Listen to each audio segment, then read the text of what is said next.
Assalamualaikum warahmatullahi wabarakatuh. Salam sejahtera, salam rahayu sagung dumadi. Semoga bermanfaat dan menambah wawasan saudara semua.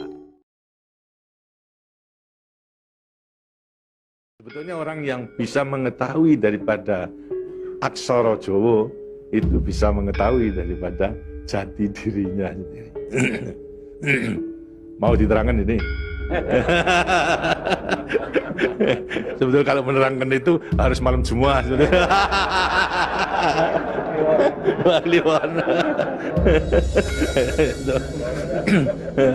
itu namanya ilmu dari nenek moyang kita itu dalam rangka menjabarkan mengenai Pancasila, Eka Prasida Pancakarsa. Sebetulnya falsafah daripada aksara Jawa itu.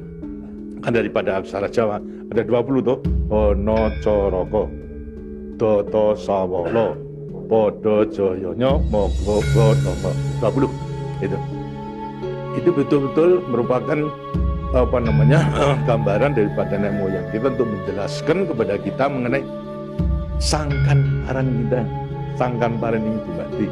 Dari mana kita akan kemana daripada kita itu. Nah, kemudian akan bisa mengetahui dirinya sendiri selama hidup di dunia. Disebutkan Ono Coroko. Ho itu daripada Ono, itu Ono ada. No itu daripada apa? Wujud daripada Ono. Mulai daripada Gono Legeno. Gono itu belum wujud, belum berbentuk. Legono itu masih belum ada sandangan, masih utuh. Belum ada taling tarungnya dan sebagainya, masih belum sandangan. Terus Ono. Jadi manusia itu memang dilahirkan, diciptakan oleh Tuhan mulai daripada Ono hurip. Huripnya siapa? Nur daripada Tuhan. Lantas diciptakan oleh manusia terdiri pada tanah, kemudian air, lantas ini Hawa dan juga api. Apa itu? Ya daripada semua tumbuh-tumbuhan yang ada ini. Tumbuh-tumbuhan itu dibutuhkan dari tanah, dibutuhkan daripada air, dibutuhkan daripada matahari, itu pula daripada Hawa.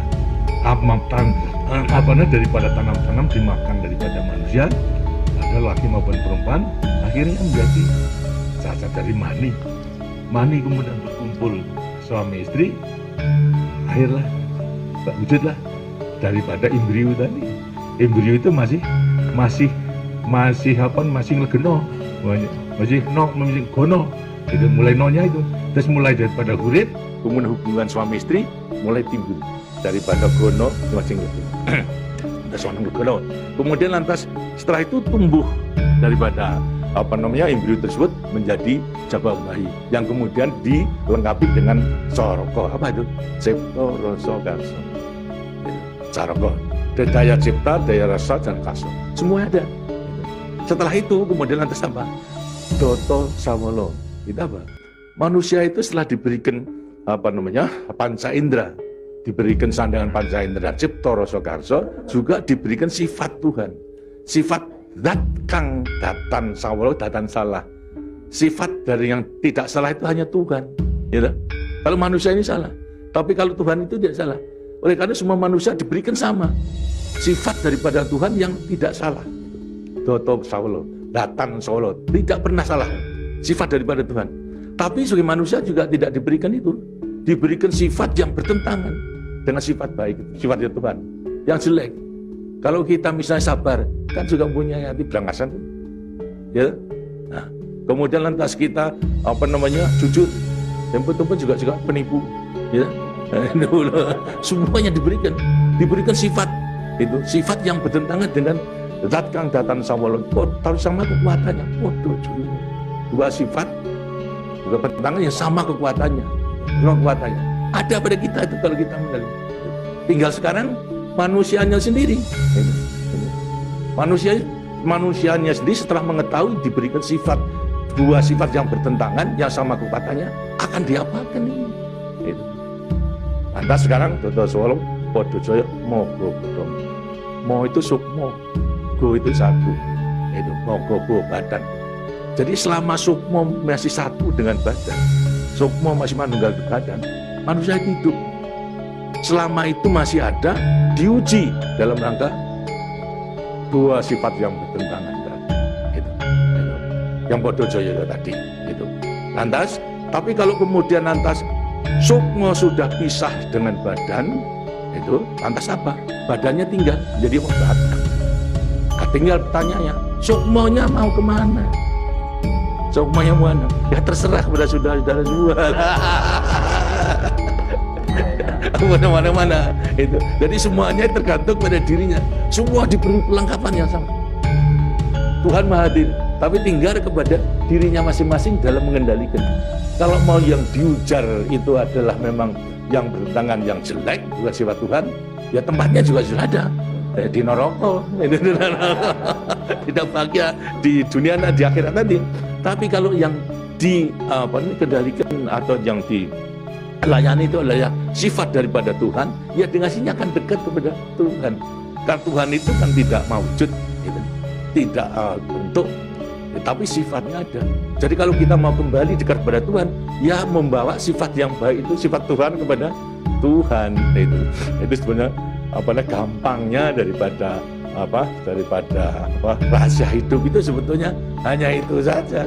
Tapi tidak tergantung pada saya, tergantung pada saudara-saudara sendiri dalam rangka pengeterapannya itu. Gitu. Makanya itu coba pelajari daripada semua ini, daripada untuk mengendalikan dua sifat yang bertentangan tadi itu dengan sendirinya, agar supaya betul-betul bisa menepati. Kemudian di samping itu juga Tuhan itu memberikan suatu takdir kepada sifat kodrati daripada manusia. Apa sifat kodrati manusia? Manusia dilahirkan sebagai individu, ya toh? Kita masing-masing individu. Tapi kehidupan kita sejak mulai daripada adanya janin sampai pada mati tergantung kepada orang banyak. Jadi kemudian dalam hidup kita di dunia itu hanya memenangkan kepentingan pribadinya sendiri, dia akan tidak adil.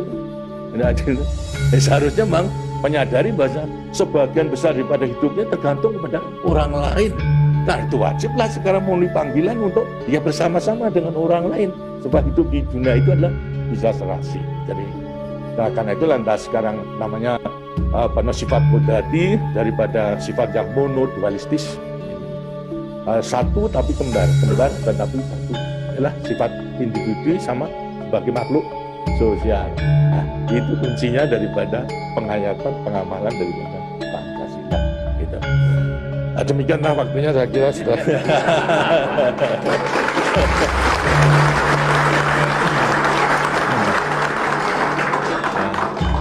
Walaupun ini tidak cuma kliwon, tapi minggu, karena itu sebagai peninggalan daripada ilmu, dari peninggalan moyang kita, yang namakan juga ilmu kasunyatan sama sangkan paraning dumadi, itu sebetulnya ilmu kebatinan dalam arti bukan klenik, kebatinan dalam arti mendekatkan diri kepada Tuhan, kepada Tuhan. Jadi orang mengatakan itu klenik, itu bukan. Yang klenik itu yang salah melaksanakannya, itu yang klenik itu. Tapi sebetulnya intinya adalah demikian. Nah, mudah-mudahan saudara-saudara akan bisa sekali lagi mengoreksi pada diri sendiri. Artinya kasunyatan, lihat kenyataan pada dirimu sendiri. Itu. Bagaimana? Kalau sudah mengetahui, baru nanti akan gampang melakukan semuanya. Terima kasih. Dan demikianlah daripada penjelasan. Karena itu setelah nanti selesai kembali ke tempatnya masing-masing, mudah-mudahan akan bisa melaksanakan tugasnya dengan sebaik-baiknya dalam kita melanjutkan pengabdian kita pada negara dan bangsa dan sedang membangun ini. Terima kasih. Wassalamualaikum warahmatullahi wabarakatuh. Sekian pembahasan kali ini. Mohon maaf jika ada salah kata. Itu mutlak salah saya dan sampai jumpa di video selanjutnya. Waalaikumsalam warahmatullahi wabarakatuh. Rahayu, rahayu, rahayu.